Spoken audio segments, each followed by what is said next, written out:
Hola, hola, ¿cómo están por ahí? Bueno, me presento, mi nombre es Yarina y en este video les voy a contar un poco de la historia de los años mozos de la rampa, del corazón del Vedado.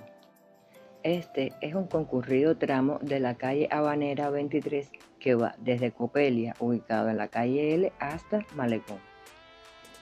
Y llegamos a la primera parada, al Radiocentro CMQ, que fue el primer complejo de edificios de uso mixto de La Habana. Fue fundado en el año 1933. Luego de cambiar de dueños, el 3 de marzo de 1943 comenzaron a construir el edificio Radiocentro, que se terminó en el 1948. Y ese mismo año, la CMQ transmite la famosísima radionovela El Derecho de Nacer. Este complejo contaba también con el Cine Teatro Warner Radio Centro, lo que hoy es el Cine Yara.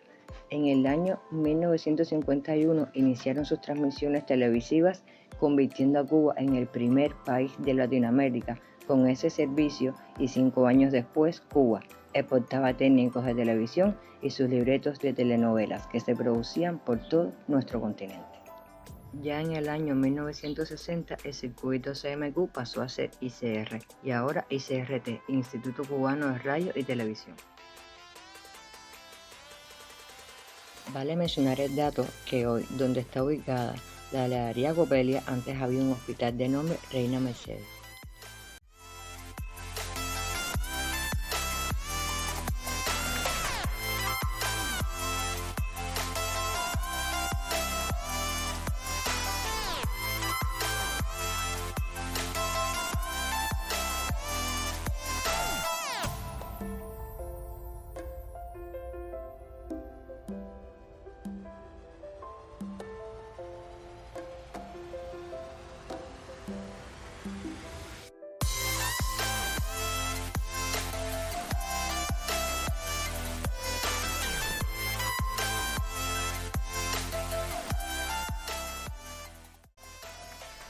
En esta zona, decorada en las aceras con pinturas en mosaicos de los mejores pintores de la época, conviven clubes nocturnos, bazares de artesanía, cines, restaurantes, hoteles, oficinas gubernamentales, entre otros.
Bueno, mis queridos, aquí termina la rampa en 23 y Malecón, pero tenemos este cerro que encierra mucha historia.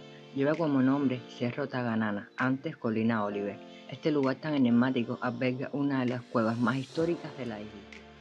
Se ubica en el afloramiento costero de Punta Brava, cerca de la caleta de San Lázaro. Tomó su nombre de una caverna en las Islas Canarias donde se refugió la princesa Guanche, de nombre Cataiza, que fue capturada y vendida como esclava a los castellanos. También se cuenta que se llama así porque allá por el siglo XVI se refugió igualmente un aborigen fugitivo que llevaba el mismo nombre. El relato de la princesa Guanche inspiró a una narración del escritor Cirilo Villaverde, el novelista cubano más importante de nuestra época colonial. Ahora, en la cima de esta colina nos encontramos con la batería de Santa Clara, que cuenta con el cañón Ordóñez, que fue el más grande del mundo a finales del siglo XIX.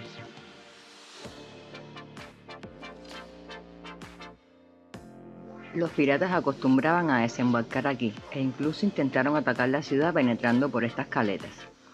Propiedad del conde de Santa Clara, fue donada al gobierno español en 1797 y construida así esta batería, destinada a la defensa militar. Y llegamos al Hotel Nacional de Cuba. Bueno, este se construyó en 14 meses y abrió el 30 de diciembre de 1930, pero cerca de su inauguración, el 2 y 3 de octubre de 1933, fue escenario de un sangriento asedio que se conocería como la Batalla del Hotel Nacional de Cuba. El lugar sufrió muchos daños como impactos de balas, pero fue restaurado y reabierto en 1939. A partir del 20 de diciembre de 1946, el hotel cerró sus puertas para acoger la Conferencia de La Habana, una infame cumbre con las familias más famosas de la mafia estadounidense dirigida por Lucky Luciano y Meyer Lansky.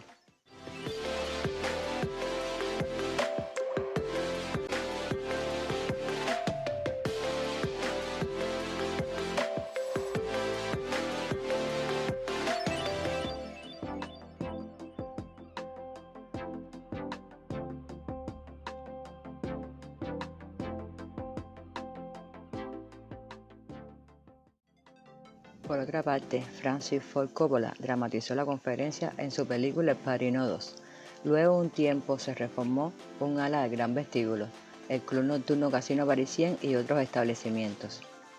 Estos casinos estaban generando tanto dinero en efectivo como los establecidos y más grandes de Las Vegas.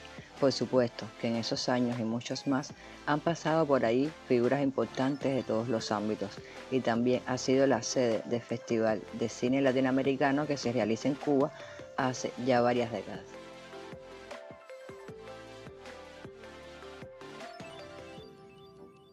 En esta foto se puede apreciar cómo se rigen a la decoración original. Incluso hasta los elevadores son originales y siguen funcionando perfectamente.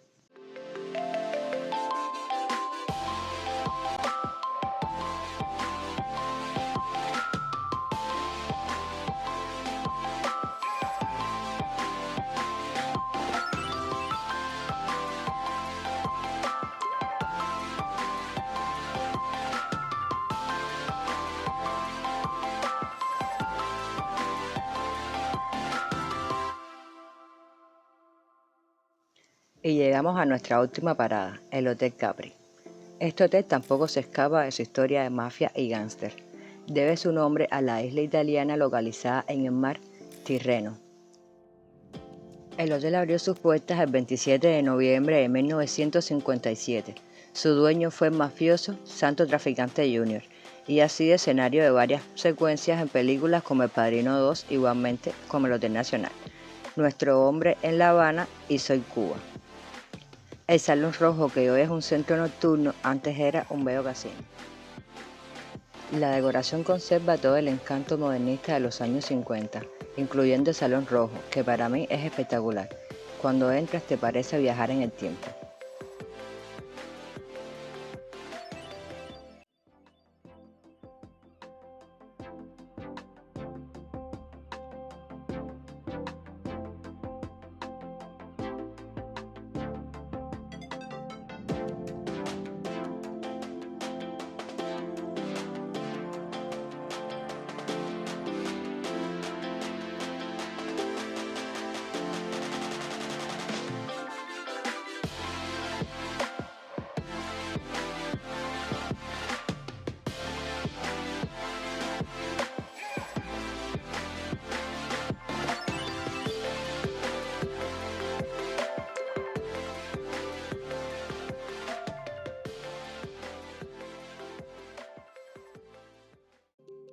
Este pedacito de video lo dejé por aquí para que vean la destrucción de las casas tan hermosas que tenemos en La Habana.